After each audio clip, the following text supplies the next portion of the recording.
যদি এই ভিডিঅ'টো চাই আছা please like share and subscribe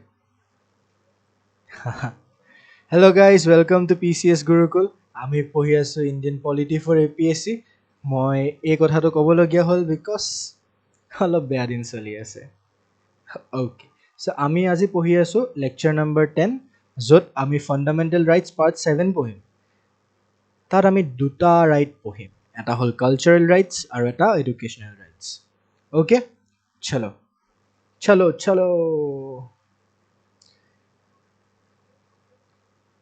আমি ইয়াৰ আগতে পঢ়িলোঁ আৰ্টিকল 25 to 28 যোনে আমাক দিয়ে right to freedom of religion right to freedom of religion মানে ধৰ্মৰ স্বতন্ত্ৰতাৰ অধিকাৰ আজি আমি পঢ়িম আৰ্টিকল 29 এণ্ড আৰ্টিকল 30 যোনে কালচাৰেল এণ্ড এডুকেশ্যনেল ৰাইটছ দিয়ে মানে সাংস্কৃতিক আৰু শৈক্ষিক অধিকাৰ প্ৰদান কৰে কাক প্ৰশ্নটো ইয়াতে আহে সাংস্কৃতিক আৰু শৈক্ষিক অধিকাৰটো দি আছা কাক দি আছা ব'লা চাওঁ এইখিনি অধিকাৰ কাক দিয়া হৈছে অকল মাইনৰিটিজক কেৱল সংখ্যালঘুৰ বাবেহে cultural and educational rights okay কিন্তু এতিয়া মাইনৰিটি কোন আৰু ফান ফেক্ট ইণ্ডিয়ান কনষ্টিটিউশ্যনত মাইনৰিটি কোন ডিফাইন কৰা নাই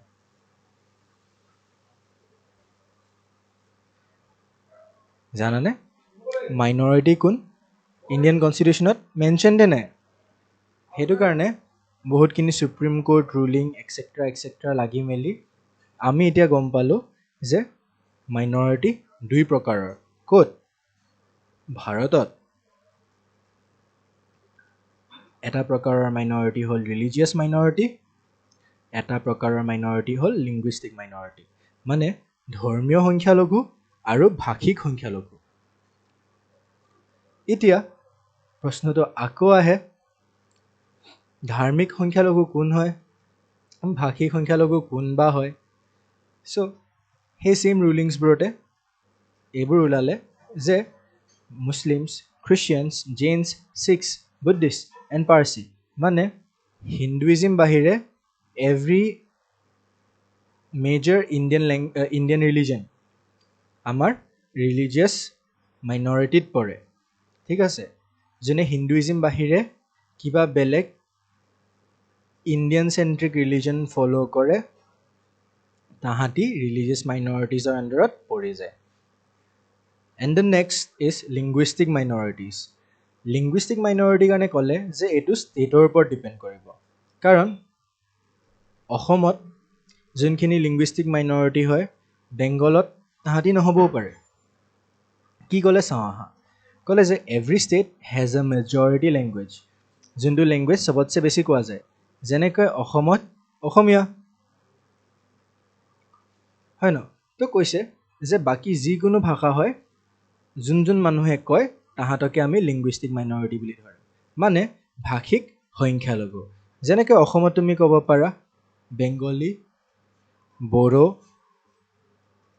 এক্সেট্ৰা সকলো লেংগুৱেজ কোৱা বাকী যোন মানুহ আছে তাহাঁতি লিংগুইষ্টিক মাইনৰিটি আণ্ডাৰত পৰি যায় অ'কে চ' এতিয়া আমাৰ টাইম আহিলে কালচাৰেল এণ্ড এডুকেশ্যনেল ৰাইটছ হয় কি সেইটো ডিফাইন কৰিবলৈ what are cultural and educational rights এই ৰাইটছখিনি দিয়া গৈছে ৰিলিজিয়াছ আৰু লিংগুইষ্টিক মাইনৰিটি গ্ৰুপছক ভাৰতৰ ভিতৰত কিয় যাতে তাহাঁতি সংৰক্ষণ কৰিব পাৰে নিজৰ সুকীয়া সংস্কৃতি ভাষা নহ'লে লিপি to enable them to preserve their distinct culture language or script okay অসমীয়াটো এবাৰ চাই লওঁ ভাৰতৰ ধৰ্মীয় আৰু ভাষিক সংখ্যালঘুৰ গোটসমূহক সাংস্কৃতিক আৰু শৈক্ষিক অধিকাৰ সংবিধানৰ দ্বাৰা নিশ্চিত কৰা হৈছে কিয় যাতে তেওঁলোকে নিজৰ সুকীয়া সংস্কৃতি ভাষা বা লিপি সংৰক্ষণ কৰিব পাৰে অ'কে বেছি ফাষ্ট গৈ আছোঁ নেকি অলপ শ্ল' কৰিছোঁ এতিয়া চ' আমি এতিয়া ফাইনেলি পঢ়া আৰম্ভ কৰিম আৰ্টিকল 29 আৰু আৰ্টিকল 30 আৰ্টিকল 29 পঢ়া আগতে কৈ দিছোঁ আৰ্টিকল 29ৰ দুটা পাৰ্ট আছে ফাৰ্ষ্ট পাৰ্টটো তুমি ক'ব পাৰা right to preserve your culture, language and script. And number 2, no discrimination on the basis of language, ভাষাৰ ভিত্তিত in শিক্ষা অনুষ্ঠান, educational institutes. Okay, আমি এই পাৰ্টটোত also পঢ়িম এইটো আৰ্টিকল 15 ত সে কেনেকৈ ডিফাৰেণ্ট. Okay, so বহুত ইন্টাৰেষ্টিং বস্তু আমাৰ আগত আহি আছে, বলা এটা এটাকে চাওঁ. আৰ্টিকল 29 এ কয় যে any section of the citizens residing in India and having a distinct culture, language or script have the right to conserve it. ভাৰতত থকা যিকোনো সেকশনৰ নাগৰিক যদি তাহাঁতৰ ওচৰত এটা হুকিয়া সংস্কৃতি, ভাষা নয়বা লিপি আছে, তাহাঁতৰ ওচৰত হেতু সংৰক্ষণ কৰাৰ অধিকাৰ আছে, যোনটো আমি অলপ আগতে চাই আহিলো. আশা কৰিছো তোমালোকে এটো বুজি পাইছা পইণ্টটো, হয় ন? বলা আৰ্টিকল 29 বি লৈ যাওঁ. আৰ্টিকল 29 বি এ কয় যে the state shall not deny admission into educational institutes maintained by it. Sorry guys, পেটটো কাম নকৰা হৈ গৈছিলে, বলা আমি আকৌ আৰম্ভ কৰো. কি কৈছে? The state shall not deny admission into educational institutes maintained by it or those who receive aid from it. মানে যোনবোৰ চৰকাৰী এডুকেশ্যনেল ইনষ্টিটিউটছ নাইবা যোনবোৰে চৰকাৰৰ পৰা এইড পায়, ডোনেশ্যন পায়, হেল্প পায়, সেই তেনেকুৱা টাইপৰ এডুকেশ্যন ইনষ্টিটিউটছে কাকো ডিছক্ৰিমিনেট কৰিব নোৱাৰে on the basis of religion, race, caste. আৰু এইটো নতুন পাৰ্ট এটা আহি গ'ল যোনটো হয় লেংগুৱেজ. ঠিক আছে, যে তুমি লেংগুৱেজৰ ভিত্তিটো কেতিয়াও কাকো এডমিশ্যন ডিনাই কৰিব নোৱাৰা. কিন্তু কেনেকা শিক্ষানুষ্ঠানত যোনবোৰ চৰকাৰে নিজে মেইনটেইন কৰে অৰ যোনবোৰে ষ্টেটৰ পৰা এইড পায়. ফৰ এক্সাম্পল, তুমি পাঞ্জাৱৰ ল'ৰা এটা, তুমি আহিলা কেভিত পঢ়িবলৈ. কেভি ক'ত? KV Jorhat suppose. এতিয়া তুমি আছামিজ নেজানা বুলি তোমাক কেতিয়াও এডমিশ্যন ডিনাই কৰিব নোৱাৰে কোনে? কেভি যোৰহাটে. কিয়? Because it is either maintained by it or it receives it from it. ঠিক আছে, ইয়াতে এটা এক্সেপশ্যন আছে যে private institutes are not liable. Private ইনষ্টিটিউটে যি বিচাৰে তেনেকৈ কৰিব বিচাৰে in case of race, religion, caste and language বুলি ক'ব পাৰিব লাগিছিলে, কিন্তু নোৱাৰা. কিয়? বিকজ আৰ্টিকল 15 কৈছে the state shall not discriminate against any citizens on grounds of religion, race, caste, sex, place of birth. Article 29 আকৌ এক্সট্ৰা বস্তু এটা আছে যোনটো আৰ্টিকল 15 নাই, সেইটো হ'ল লেংগুৱেজ. সেইটো কাৰণে প্ৰাইভেট কলেজেছবোৰে বাকীখিনিত নোৱাৰিলেও লেংগুৱেজত এটলিষ্ট ডিছক্ৰিমিনেট কৰিব পাৰি যায়. অ'কে,